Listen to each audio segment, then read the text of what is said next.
going on, guys? It's Nick here, back with another video. I finally finished my must draft players article. It features 9 running backs at the moment. Today we're going over 5 of those running backs, why I can't stop drafting them this season. So sit back, hit the like button, start things off with Saquon Barkley, which I know is going to ruffle a few feathers. You don't even know how many times that someone has told me that Saquon is a lock to get injured this season since he had a lot of touches last year. I wanted to include Saquon in the video just so we could talk about how awful of a take that is. Saquon had 482 touches when you include the playoffs last season, which I agree is an absolutely insane number of touches. First point I want to make on that is pretty much no one's even capable of that. So yes, he's coming off a lot of touches, but he's one of what? 2? Maybe running backs who are actually capable of even touching that number. So nice to know that he has that in his range of outcomes. But only 13 other running backs in NFL history have ever had over 475 touches in a season before.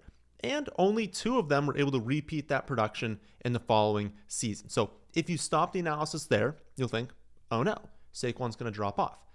I mean, yeah, of course he is, right? Like, he would have broken the single season rushing record if they let him play against the Giants, meaning he's effectively coming off the best season of all time. If they let him play in that game, it would have been the best rushing performance we've seen in NFL history. So, of course, he's probably not going to have the best season in NFL history, but so is no other running back this season. Pretty unlikely that any running back you draft this year is going to have the season that Saquon Barkley just had. So just saying that, he's probably not going to do that again, right? So is every other running back. Let's do some actual analysis here, though.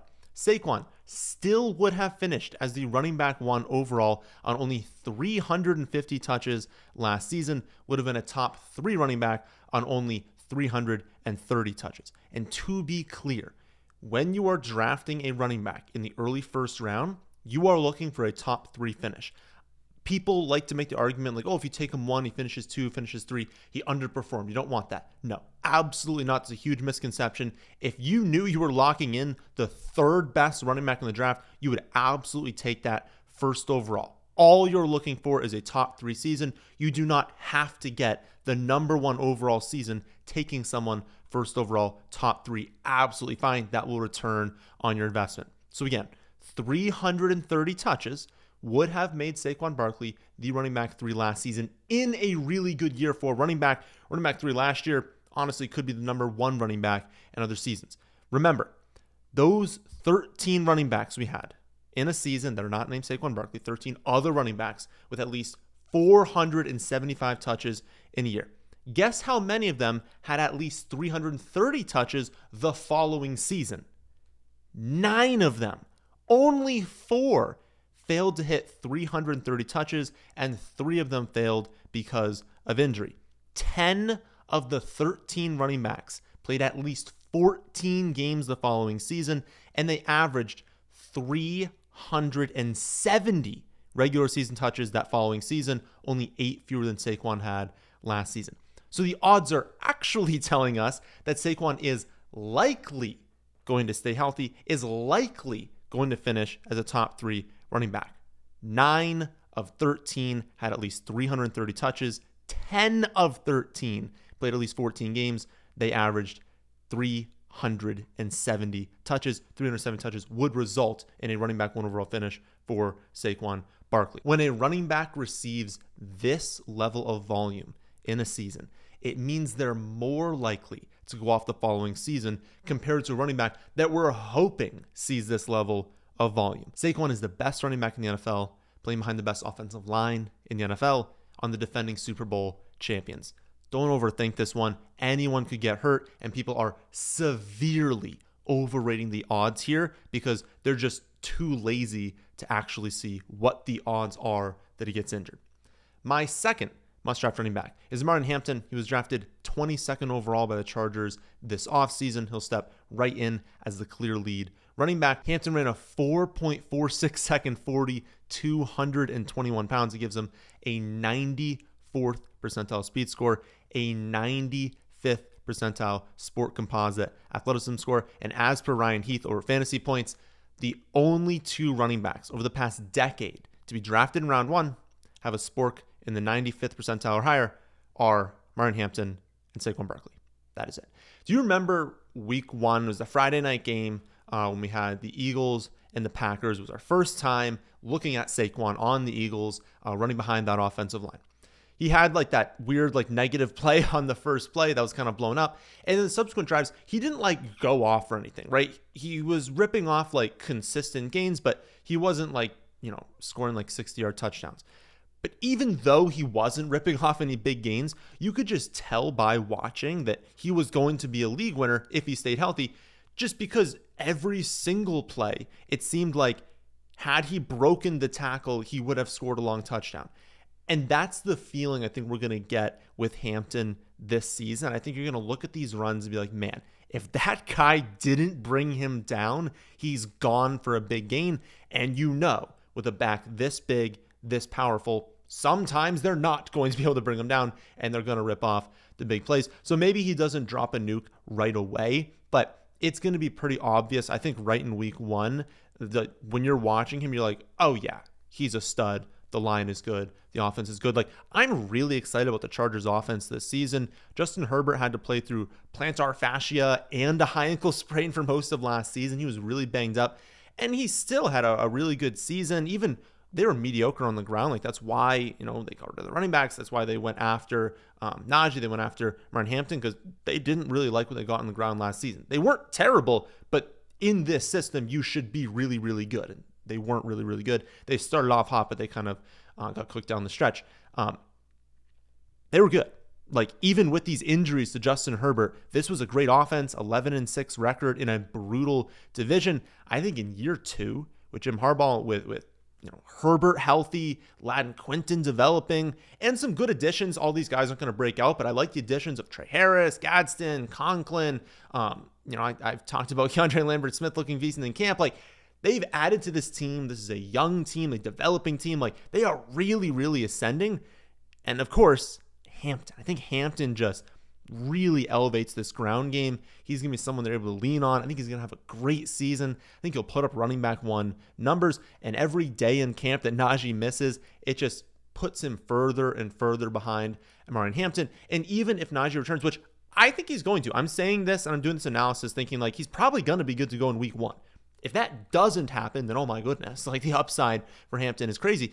But even if you had Najee in week 1, I just think they're such different players. Like, Hampton is just so much more explosive, has so much more upside that when you watch them run, it is completely night and day that he's going to be a featured running back this season. And I'm really not worried about the receptions for Hampton. Like, all he needs to do is hit like 20 or 25. Like, he's not going to be someone that goes out there and gets 60, 70 receptions. He's probably not going to challenge at the top 3 running backs this season, because to be in the top 3, unless you pull like a Derrick Henry season where you're scoring 1 million touchdowns, you need the receptions, right?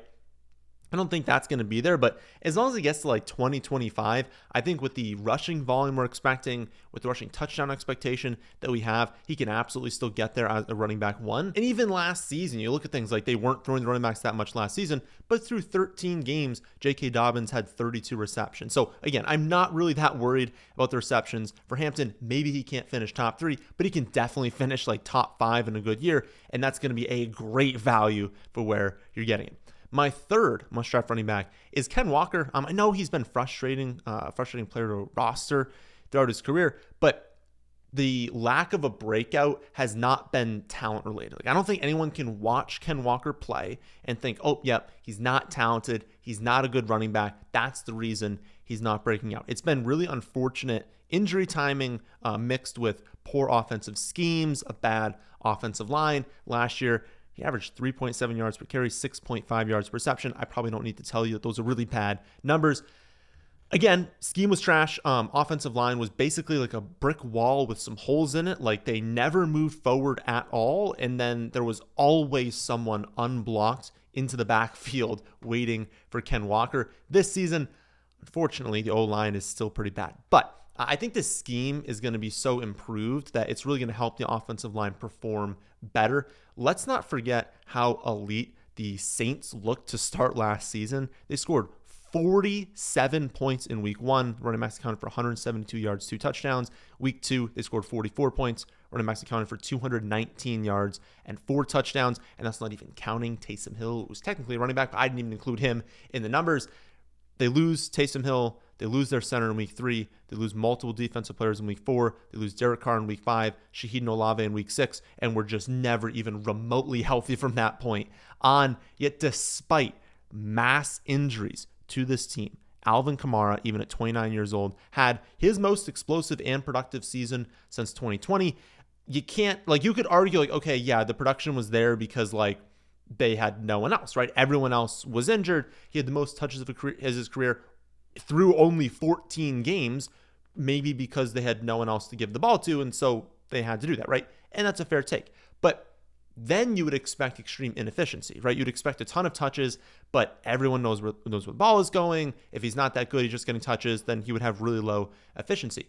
But the fact that the efficiency and the explosiveness returned last season after 3 seasons in a row of decline in efficiency for Alvin Kamara, for it to all of a sudden come back in a year where everyone knew he was getting the football, to me, that's coaching and that's scheming and that's getting your best players the ball and also putting them in position to succeed.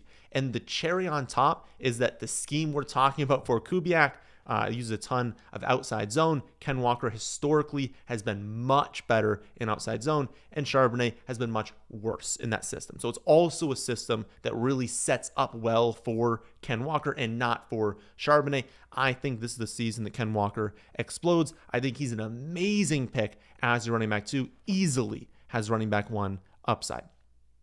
Next player on my list is, of course, RJ Harvey. You cannot make a must-draft running backs video without talking about RJ Harvey. I'm taking a huge stand on him this season. My model comps Harvey to Maurice Jones-Drew. Graham Barfield actually charted him second in the class in yards created per carry, third in missed tackles forced per carry.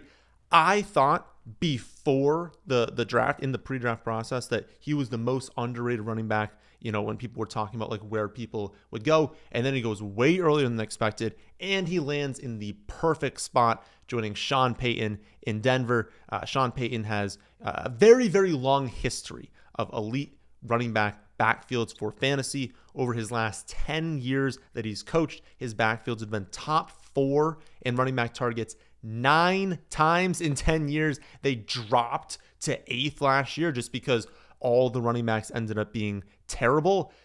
And if you look at Harvey's main competition, it's J.K. Dobbins, who's commanded a total of 78 targets in his 5-year career. Dobbins has only played 32% of his possible games over the last 4 seasons because he cannot stay healthy. Sean Payton wanted to feature the ground game last season, but they were all trash, so he couldn't, right? That's why they went after Dobbins in free agency, why they let Jonathan Williams walk, why they took Harvey in round 2. So Harvey is set up for an unreal season, and that's before considering the defense. Denver probably has the best defense in the NFL, and their offense is so good that they're going to get up a ton early in games. Their defense should shut a lot of teams out, and that's going to lead to a lot of play volume in the second half for Harvey. Again, something they wanted to do last year, but they were so bad on the ground that they just couldn't. I think they will this season. That's going to be great for the running backs. I also think, I think it'll be a great value if you just said Dobbins plays 17 fully healthy games. I think Harvey is still a great pick. So this is not a pick where I'm saying ooh, what if there's an injury? Because it goes a little bit too early for you to be what if there's an injury? What could he be, right? I think even if you told me Dobbins stays healthy, I'm drafting RJ Harvey because I think he's going to exceed that value. And then he's a true league winner. Not just a normal league, a true top 3, top 5 most valuable player in all of fantasy if Dobbins were to get injured. That makes him a smash in the middle rounds. I don't know what sort of joke ESPN is trying to pull with their ADPs right now, but he's 82nd overall over there, even in late July. And with how early week 1 actually is this season, it is basically as early as a week 1 could be. I feel like drafts are really going to sneak up on people, meaning that A lot of people are going to be unprepared drafting this season, and I don't think ADPs are going to be as accurate as they usually are, giving you a larger edge over the field compared to a normal season.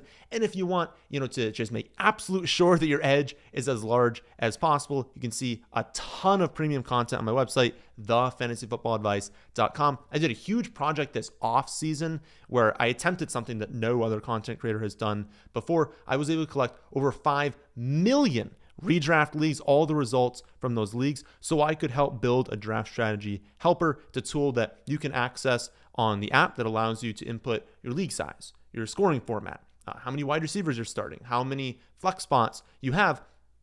It's going to tell you, based on hundreds of thousands of drafts with those settings, what position is optimal for you to draft next based on how you've started your draft. It is incredibly easy to use, and it's a really valuable tool, especially if you want to see how things change. Maybe you're in an 8 or a 10 team league. Maybe you're in a 14 team league. Maybe you want to see how aggressive you should be drafting wide receiver in a 3 wide receiver league. Maybe you want to see how adding that, second flex spot, what does that change? Super easy tool to use. Plus, you can now draft from the app as well. You can cross players off on your phone. You can view my player notes right there when you're drafting. It is a massive edge for people in in-person drafts as well. Again, no other content creator knows how to collect that many leagues, so no one is able to build this tool for redraft leagues. Gives you a massive edge if you use it, and that's on top of all the other content that you've already gotten before. My website was already the single best value in the industry before this tool. So adding this to the app, which you have access to by signing up, just blows every other site out of the water, in my opinion. All right, now that you're all signed up for it, let's talk about the last running back today, Jordan Mason. Among 46 qualified running backs last season, Mason ranked 2nd in explosive run rate, 3rd in yards after contact per attempt, 6th in missed tackles forced per attempt. Kevin O'Connell looked at the best running back class since 2017, and he said, you know what? Who needs those guys when we could just give Jordan Mason over $10 million?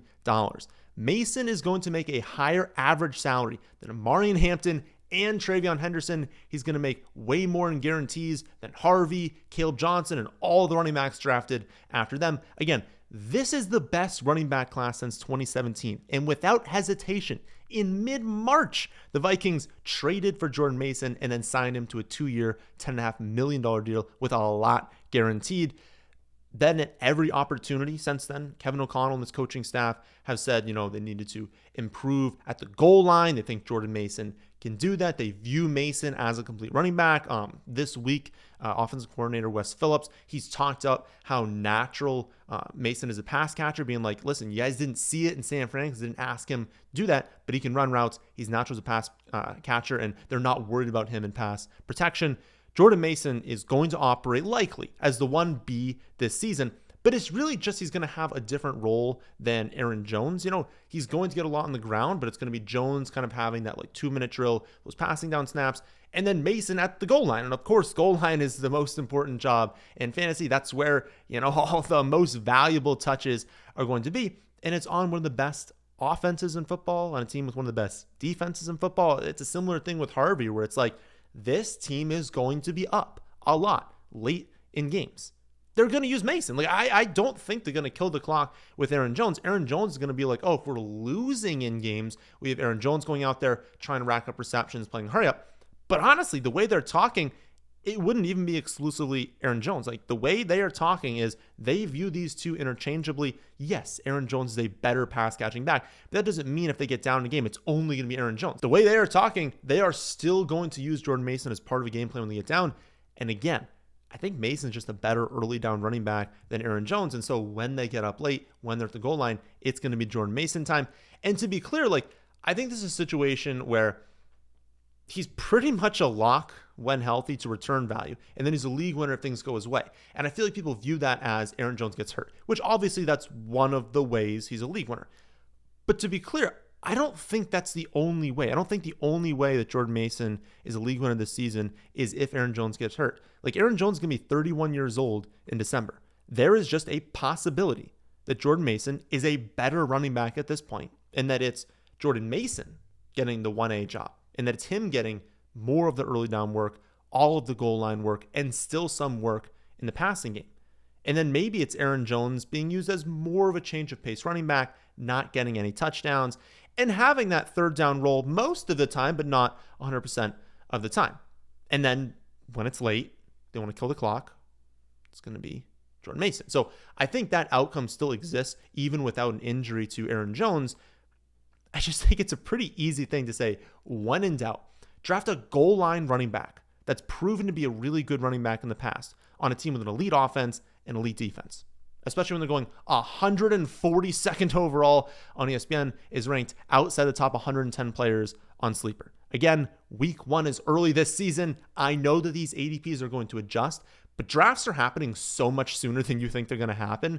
And so I think we're going to get some really bad final ADPs this season because people just are not going to be as prepared when drafts do roll around. I say take advantage of that. Give yourself a massive edge. Sign up for all on my website, thefantasyfootballadvice.com. That'll do it for this one, though. Please leave a like if you made it this far. Please subscribe to the channel if you are new here. And on Friday, we're going to go over my must-draft wide receivers. That's the end of this one, and thanks for watching.